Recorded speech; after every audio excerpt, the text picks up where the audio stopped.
Good morning students, कैसे हैं आप सब। मैं आशुतोष गोस्वामी आज आपके लिए क्लास 12th में poem 15 the 7 ages of man, ठीक है ना, विलियम शेक्सपियर द्वारा रचित इस पोइम को एज यू लाइक इट, उनका एक बहुत ही बड़ा ड्रामेटिक मोनोलॉग है, उसमें से लिया गया है, ठीक है ना। और वन ऑफ द फेमस जो है ये पोइम है कि मानव जीवन की 7 अवस्थाएं कैसी होती हैं, ठीक है ना, और इन सब के जो है क्या फीचर्स होते हैं, ठीक है। तो सबसे पहले poem the 7 ages of man के इंट्रोडक्शन ऑफ द पोइम के बारे में जानकारी लेते हैं। This poem is a monologue taken from a famous Shakespeare comedy As You Like It. यह कविता एक स्वकथन, देखो मोनोलॉग का मतलब स्वयं द्वारा रचित गई कविता। तो यह कविता एक स्वकथन है जिसे शेक्सपियर के प्रसिद्ध हास्य नाटक एज यू लाइक इट से लिया गया है, ठीक है।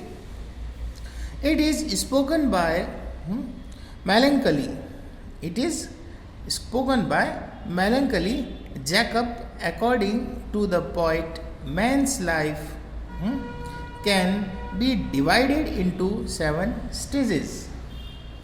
और इसे चिंता में ग्रस्त जैक्स, ठीक है ना, एक जैक्स नाम का जो पात्र है इस कॉमेडी के अंदर, तो उस जैक्स नाम के पात्र द्वारा बोला गया है और कवि के अनुसार व्यक्ति के जीवन को 7 अवस्थाओं में बांटा गया है। पहली है इन्फेंट यानी शिशु अवस्था, जिसे हम दूसरे शब्दों में शैशा अवस्था भी कहते हैं।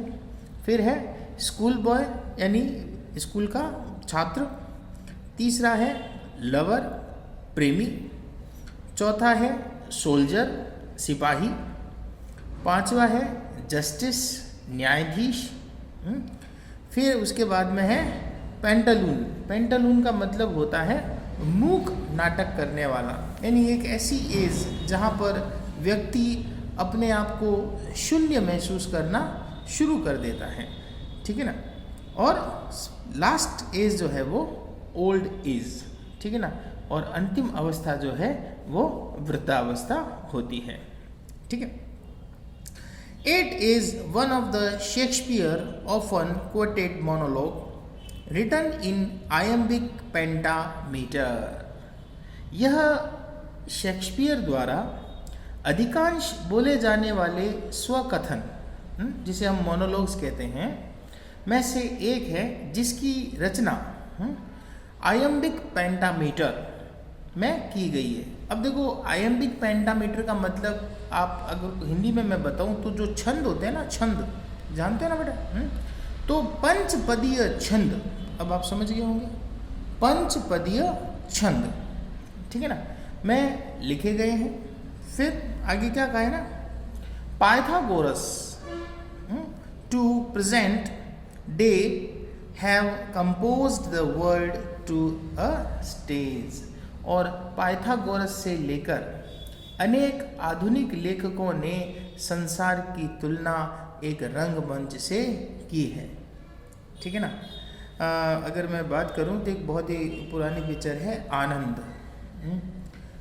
उसमें जो मेन हीरो होता है वो अपने डॉक्टर फ्रेंड को कहता है कि बाबू मुशायर, ये दुनिया जो है एक रंगमंच है और हम सभी इस रंगमंच की कठपुतलियाँ हैं।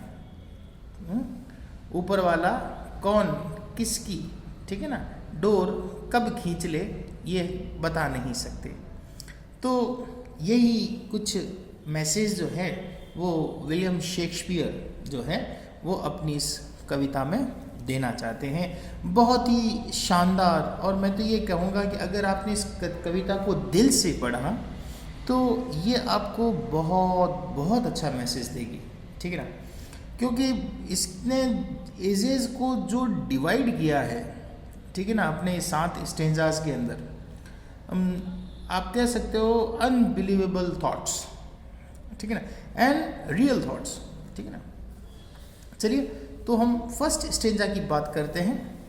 All the world a stage, ये पूरा संसार एक रंगमंच है, and all the man and women merely players, और सभी स्त्री और पुरुष इस रंगमंच के मात्र एक पात्र हैं, यानी they are only the person who play the role of life.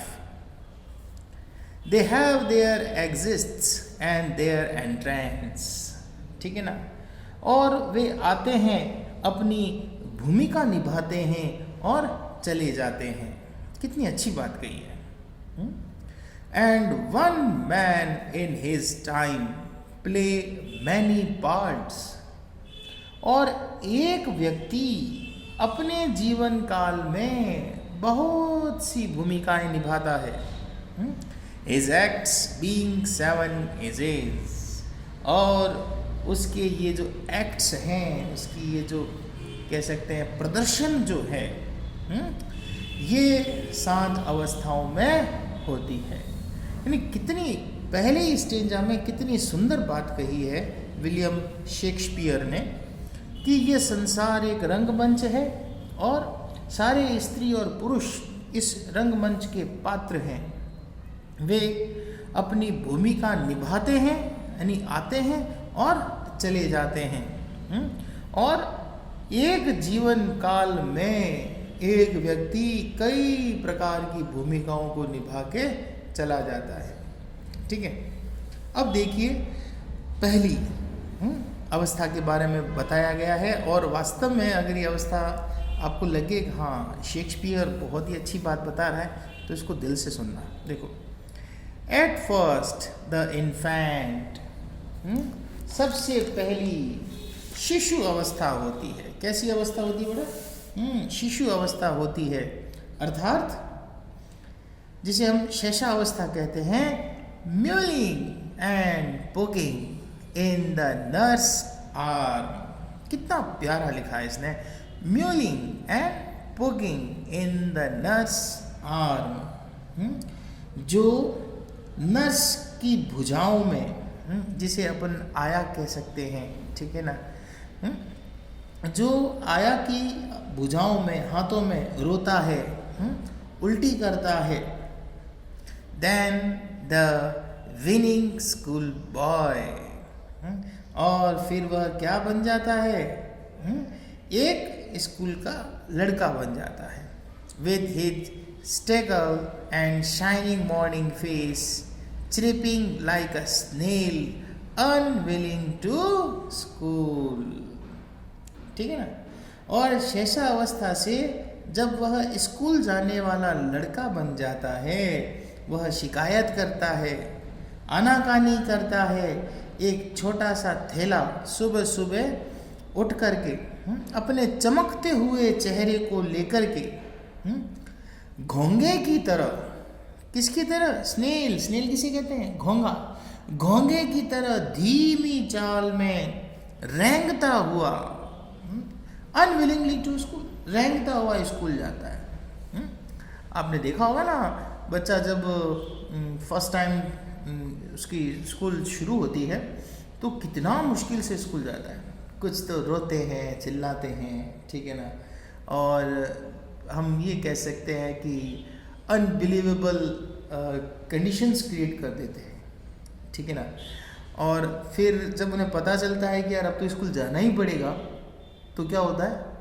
इस तरह से जाते हैं जैसे एहसान कर रहे हो, है ना। आपने भी ऐसा ही किया होगा। थोड़ा ध्यान से अपने पास्ट को याद करके देखिए, कितनी प्यारी बात बताई है इन्होंने। At the first the infant mewling and puking in the nurse arm, then the whining school boy with his stickle and shining morning face, chirping like a snail, unwilling to school. अब देखिए तीसरी अवस्था, जो अब आप 12th वालों की शायद आने वाली है, ठीक है। एंड देन द लवर, और फिर एक प्रेमी की अवस्था आती है, शाइनिंग लाइक फर्नस, जो भट्टी की तरह जलता रहता है, विद अ वोफुल बैलेट, और गर्म गर्म आहें भरता है। वैसे बैलेट का मतलब किसी की याद में गाया जाने वाला गाना, ठीक है ना। अब मैं इसको ज़्यादा डिटेल नहीं कर सकता, आप समझ गए होंगे कि भाई जब किसी की याद आती है तो उसकी याद में जो गाने गाए जाते हैं, ठीक है ना, तो वो गाना तो कैसेट गा रहा है, वो तो हमारा मोबाइल है या हमारा म्यूजिक प्लेयर गा रहा है, लेकिन उसके साथ में हम उसी फीलिंग्स और इमोशंस में जब गाने गाते हैं, that is the woeful ballad. अब समझे आप? Make to his mistress eyebrow, और वह अपनी प्रेमिका की भौं की प्रशंसा और दर्द में इन गीतों को गाता रहता है। यानी उसे रह रह करके अपनी उस बिलव्ड, उस लवर का जो है वो चेहरा याद आता है, और उसको याद करके वो फुल बैलेड गाता रहता है। मैं ज़्यादा डिटेल नहीं करूँगा, you know better than me what I said, okay. Then next stage, अब लवर स्टेज के बाद में देखिए कौन सी स्टेज है, देन अ सोल्जर। क्या बनता है वो? एक सोल्जर बनता है, और full of strength, oath and bearded like a pard. ओहो, ठीक है ना। वो क्या बनता है? वो एक सैनिक बनता है, अजीब अजीब से वो संकल्प लेता है, ओथ, शपथ लेना, संकल्प लेना, और ब्रेडेड दाढ़ी रखता है। आजकल की फैशन है ना, विराट कोहली रखता है तो हम भी रखेंगे, है ना, उस फलाने ने रखी तो हम भी रखेंगे, ठीक है। तो ब्रेडेड दाढ़ी रखता है, लाइक अ पार्ड। पार्ड किसे कहते हैं? तेंदुआ। अब बन जाओ तेंदुए तुम भी। तो बहुत सारे संकल्प लेता है, ठीक है ना, लंबी दाढ़ी रखता है, और क्या बन जाता है? पार्ड बन जाता है। Jealous in honour and sudden a quick in quarrel, ठीक है ना। ये क्या करता है? ये ईर्ष्या करना शुरू कर देता है, लड़ाई करता है, और सदैव झगड़े के लिए तैयार रहता है, ठीक है ना। ये अवस्था आती है in the age of 25 to I hope 22 to 28 30 के बीच में, ठीक है ना। तुनक मिजाज जिसे कहते हैं, उर्दू का शब्द है तुनक मिजाज। थोड़ा सा कुछ का मैं ऐसे नहीं कर सकता, this behavior will be created by the person, okay। तो मैं भी बता रहा था कि वो जेलस, ईर्ष्या करता है, ऑनर अपने सम्मान में, sudden in a quick in quarrel, और तुरंत यानी कि तुरंत गति से किसी झगड़े के लिए तैयार हो जाता है। सीकिंग एंड बबल रिपल्स, ठीक है ना। और बुलबुले के समान उसकी ये जो कह सकते हैं ना दिखावा, वो बड़ा खोखला होता है।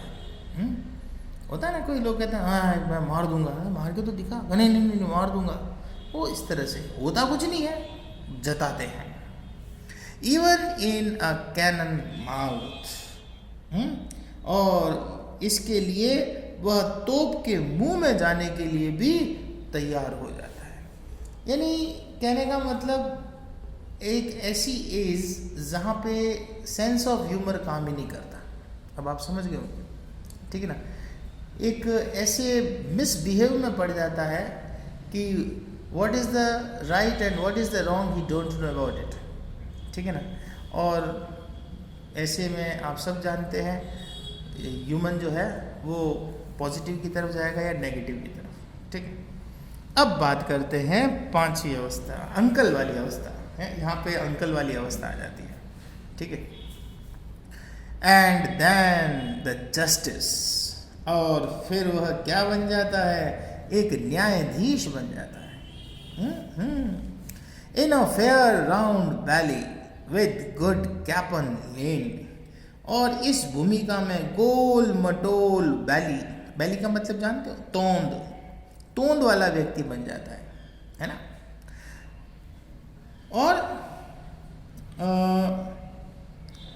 गुड कैनन लेन, ठीक है ना, तोंद वाला व्यक्ति बन जाता है और पेट में भर भर करके मांस को इकट्ठा करता है। यानी आपने देखा होगा यार ऐसे मोटे पेट वालों को, ठीक है ना, जिनकी तोंद कभी अंदर जाती ही नहीं है, ठीक है ना, मॉर्निंग की चाय जो है वो पेट पे रख करके कप और पी लेते हैं वो लोग ठीक है, प्लीज हो, अदरवाइज मत लेना। With eyes served and the bread of formal cut, उसकी आंखें कठोर और तीक्ष्ण हो जाती है और दाढ़ी औपचारिक रूप से जो है वो उपयुक्त आकार या प्रकार ले लेती है, ठीक है ना। एक टाइम के बाद में जो है फ्रेंच कट वगैरह रखना या ज़्यादा लंबी दाढ़ी रख लेना, बार बार ट्रिमर नहीं करवाना जैसे आज के युवा लोग कराते हैं, थोड़ी सी दाढ़ी बढ़ती है फिर वापस ट्रिमर करा के उसको सेट कर देते हैं, ऐसे नहीं, क्योंकि वो जस्टिस एज में पहुंच गया है। Full of wise saws and the modern entrance, वह बुद्धिमत्ता पूर्वक कहावतों को और उक्तियों से भरा होता है।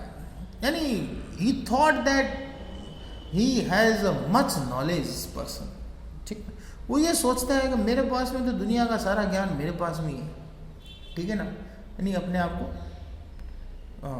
आप सुपीरियर समझना शुरू हो जाता है। And so he play his part, और इस तरह से वो एक न्यायाधीश की भूमिका निभाता है, ठीक है ना। यानी वो ये सोचता है कि सारे ज्ञान के जो ग्रंथ हैं वो उसने कंठस्थ कर लिए हैं और ही नो बेटर देन ऑल, वो सभी से कुछ अच्छा ही जानता है, ठीक है, इसलिए जस्टिस करना शुरू करता है। अब बात आती है बेटा, वो इज जो 45 प्लस या 50 प्लस कह दो आप, ठीक है, आज के समय में 50 प्लस कह दो। द सिक्स्थ इज शिफ्ट्स, और जब छठी अवस्था आती है into the lane and स्लिपर्ड Pantaloon, तो वह दुबले पतले दिखाई देने वाला एक वृद्ध व्यक्ति में बदल जाता है। यानी सोल्जर एज और जस्टिस एज तक जो थोड़े बहुत ये डोले शोले दिखते हैं ना, हाँ, मसल्स वगैरह दिखती है, बॉडी का एक रूड स्ट्रक्चर दिखता है, वो सारा ख़त्म होना शुरू हो जाता है, ठीक है ना, हाँ, पिघलनी शुरू हो जाती है body. With a spectacle on the nose and the पोच वन साइड, और हमेशा चप्पल पहने रहता है और नाक पर चश्मा चढ़ाया रहता है जो ढीली चमड़ी पर बार बार लटकता रहता है, ठीक है ना, आप समझ गए होंगे। His youthful hooves, well shaved, a word too wide, और जवानी के दिनों को संभाल कर रखी गई जुराबें, जिसे अपन सॉक्स कहते हैं, अब सिकुड़ गई टांगों में बहुत ढीली दिखाई देती है ना। हाँ, पहले जो मसल्स बॉडी थी अब वो पंचर हो गई है, तो सीधी सी बात है पहले के कपड़े जब वो पहनेगा तो वो कैसा लगेगा, समझ गए ना। हाँ, पिक्चर आपके दिमाग में आ गई है। Turning again towards childish treble pipes, और वह वापस उसकी भारी और मर्दानी आवाज़ जो है वो बच्चे जैसी पतली आवाज में बदल जाती है। And whistles in his sound, और धीरे धीरे उस आवाज में सीटियां बजने लगती है। समझ गए होंगे आप। हाँ, दांत वांत गिर जाते हैं तो बोलते हैं ना बूढ़े लोग, जो बिना दांत के होते हैं, तो मुंह से जो दांत हवा रोक करके किसी शब्द का उच्चारण करना चाहते हैं वो सीधे ही निकल जाते हैं, तो सीटी बज जाती है। देखिए कितना डीपली एक्सप्लेनेशन किया है इसने अपने वर्ड्स में। शेक्सपियर है, गॉड ऑफ इंग्लिश लिटरेचर, ठीक है सर, हमने तो खूब पढ़ा, आप भी पढ़ो। 12th के बाद में लो लिटरेचर, मज़ा आएगा। अगर आप यूपीएससी जैसी तैयारी करना चाहते हैं, आरएस की तैयारी करना चाहते हैं, तो it is good for you कि आपके लिए एक लिटरेचर सब्जेक्ट आपके पास होना चाहिए। अब लास्ट स्टेज के बारे में हम बात करते हैं। ये वास्तव में आप अपने परिवार में देख सकते हैं, जो हमारी दादी हैं, दादा हैं, या जो भी ओल्ड एज पर्सन्स हैं, ठीक है ना, उनकी अवस्थाएं।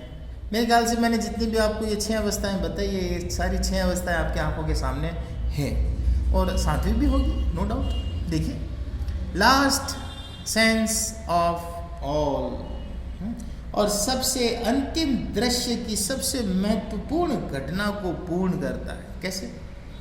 That's and the strange eventful history, जो इतिहास की सारी घटनाओं की पूरी कहानी कहता है, is a second childishness and मियर oblivion.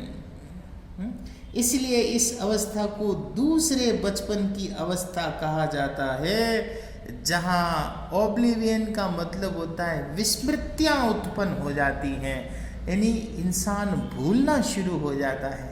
बच्चे को कहते हैं ना, बेटा ये काम करो, वो थोड़ी देर बाद में भूल जाएगा। द सेम कंडीशन बूढ़े लोगों को देखो, है, जब उनको कुछ काम करने के लिए कहा जाता है कि आप ये शर्ट पहन लीजिए दादा, ठीक है ना, और दादा बनियान में बैठे रहते हैं, भूल जाते हैं, ठीक है नहीं। और फिर धीरे धीरे मारवाड़ी में एक कहावत है ना, भौड़ पड़ गई, यू नो, समझ गए आप? हाँ, यहाँ से बास आ रहे तो भौड़ पड़ गई, जब मांस आ रहे तो भौड़ पड़ गई। This is sans teeth, sans eyes, sans taste, sans everything. Sans का मतलब कम, बिना, कम हो जाना या रिक्त हो जाना।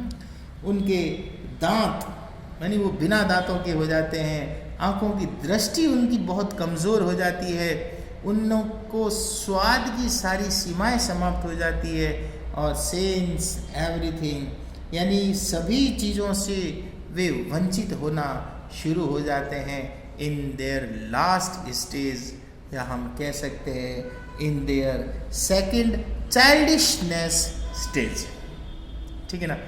तो मैं जहाँ तक इस कविता को, मैंने 12 साल हो गए मुझे 12th पढ़ाते हुए, और इस कविता को मैंने जितनी बार भी जहाँ भी पढ़ाया है, सीबीएसई में या आरबीएसई में, ठीक है ना, मुझे इतना आनंद आता है। आज भी मैं आपको पढ़ा रहा हूँ, मुझे ऐसा लग रहा है मैं पहली बार पढ़ रहा हूँ, क्योंकि शेक्सपियर ने जो कुछ भी अपने ड्रामास लिखे, पोइम्स लिखी, ठीक है ना, उसने अपनी जितनी रचनाएं लिखी है, उसमें एक जो क्वालिटी है वो और किसी में नहीं है। हालांकि मिल्टन ने भी बहुत अच्छा लिखा है, ठीक है ना, बैकर ने भी बहुत अच्छे अच्छे लिखे, जैकब ने बहुत अच्छे अच्छे लिखे।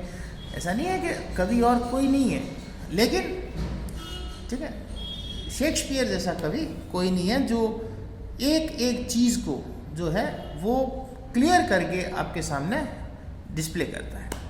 ओके दोस्तों, तो आई होप आपको ये कविता बहुत अच्छी तरह से समझ में आई होगी, ठीक है ना। तो इसको आप ध्यान से पढ़िएगा। अब हम आगे चलते हैं हमारे, तो अब होमवर्क के बारे में बात करें।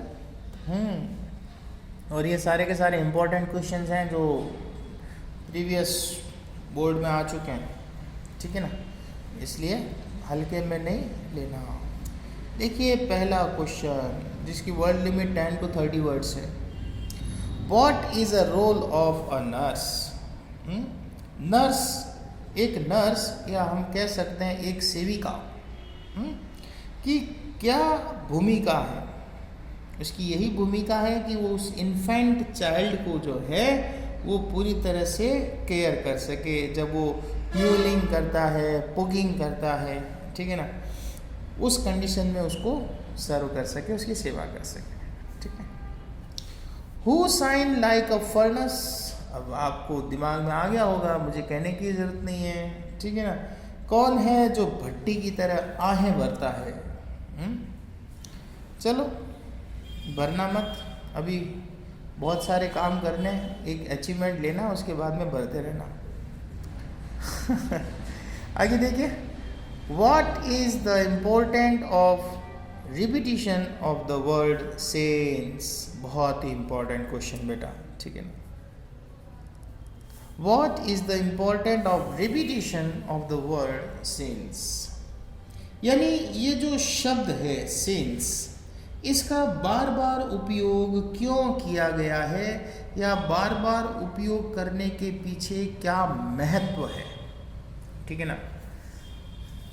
हाँ, वेरी गुड, बिल्कुल मैं जहाँ तक सोच रहा हूँ, ठीक है ना. हाँ, आपका दिमाग बिल्कुल सही कह रहा है कि इसको बार बार कहने का मतलब है show the transitoriness of the human organ body and life, है ना. हाँ, कि मानव की जो कह सकते हैं शरीर के अंग जो हैं वो धीरे धीरे इस तरह से परिवर्तित होना शुरू हो जाते हैं, या आप कह सकते हैं उनकी जो वर्किंग एफिशिएंसी जो है वो कम होना शुरू हो जाती है. ओके, अब आगे चलते हैं बेटा. नेक्स्ट क्वेश्चन, इसको 60 से 80 वर्ड्स में आपको जो है लिख के देना है, ठीक है, ध्यान दीजिएगा. Describe the salient features of all the 7 ages of man life. Most important लिखा है मैंने आगे, ध्यान देखना. अगर आपको ये क्वेश्चन याद है बेटा तो मैं कहता हूँ पूरी कविता आपके दिमाग में सेट है. इसको रट्टा मार लेना, आप हर प्रश्न का उत्तर इजीली दे सकेंगे. इट्स माई फेथ, ये मेरा विश्वास है. Describe the silent features of the all 7 ages of a man's life. देखिए, मानव जीवन की 7 अवस्थाओं के बारे में जो है वो वर्णन कीजिए, ठीक है ना. एक्सप्लेन, अगला क्वेश्चन देखिए. Explain how all the word is stage in the context of the poem. कविता के संदर्भ में स्पष्ट करें कि पूरा का पूरा विश्व एक रंगमंच की तरह है. अगर मैं आपसे ये कहूँ कि जैसे आप एक परिवार में आपका जन्म हुआ, राइट, ओके, तो आपको आपकी कास्ट मिल गई, आपको आपका रिलीजन मिल गया, ठीक है ना. तो what is this? This is the platform of your life. Your grandfather, your grandmother, your father, your mother, your sister, brother, uncle, aunty, ये सारे, these all are the players.